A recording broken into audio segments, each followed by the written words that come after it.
السلام علیکم۔ Asia 41 news کے ساتھ میں ہوں آپ کی میزبان امنا عباس۔ خبر شامل کرتے ہیں صحبت پور سے۔ ہمارے ڈسٹرکٹ رپورٹر انجم کاکڑ کے مطابق پاکستان کا ایک اور بہادر سپاہی مادر وطن پر قربان ہو گیا۔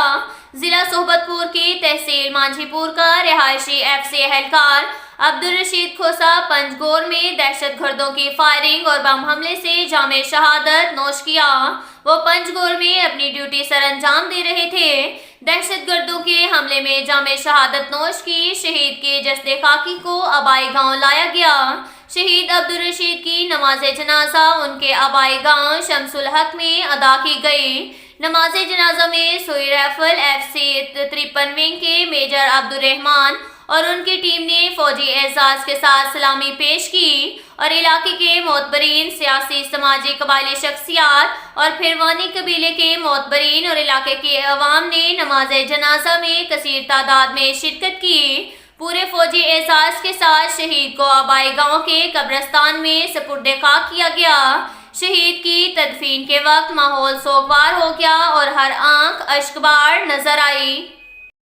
اس کے ساتھ ہی ایک اور خبر شامل کرتے ہیں صحبت پور سے۔ ہمارے ڈسٹرکٹ رپورٹر انجم کاکڑ کے مطابق صحبت پور کے سیلاب متاثرین کی بحالی کے کاموں میں مصروف عمل مسلم ہینڈ این جی او کے پروجیکٹ ڈائریکٹر عطا اللہ دورانی گل زمان بلوچ حسنین خان راجہ خان بھنگر راہیل خان کھوسا اور مولا بخش کے اعزاز میں مسلم ہینڈ این جی اوز کے سوشل موبلائزر غلام قادر کاکڑ کی طرف سے ان کے اعزاز میں افطار ڈنر دیا گیا، جس میں ماہر تعلیم غلام مرتضی خان کاکڑ، ڈاکٹر اعجاز محمد کھوسا، مجیب عالم محمد نواز، علی رضا بھنگر، محمد ذیشان خان کاکڑ، میر حماد کاکڑ سمیت دیگر نے شرکت کی۔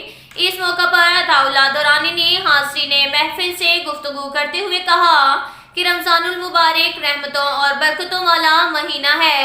ہمیں کوشش کرنی چاہیے کہ پنجگانہ نماز روزہ کی پابندی کریں۔ اس موقع پر انہوں نے میزبان غلام قادر کاکڑ اور حاضرین محفل کا شکریہ ادا کیا کہ آپ دوستوں نے عزت افزائی کی۔ اللہ تعالیٰ تمام حاضرین محفل کو اپنے حبیب کے صدقے تندرستی صحت کاملہ عاجلہ عطا فرمائے۔ آخر میں محفل کے بھلائی افواج پاکستان عزیز وطن کی سلامتی کے لیے خصوصی دعائیں بھی کی گئیں۔ اب تک کے لیے اتنا ہی کافی ہے۔ ملتے ہیں اگلے بلیٹن میں، ہمارے ساتھ رہیے گا۔ اللہ حافظ۔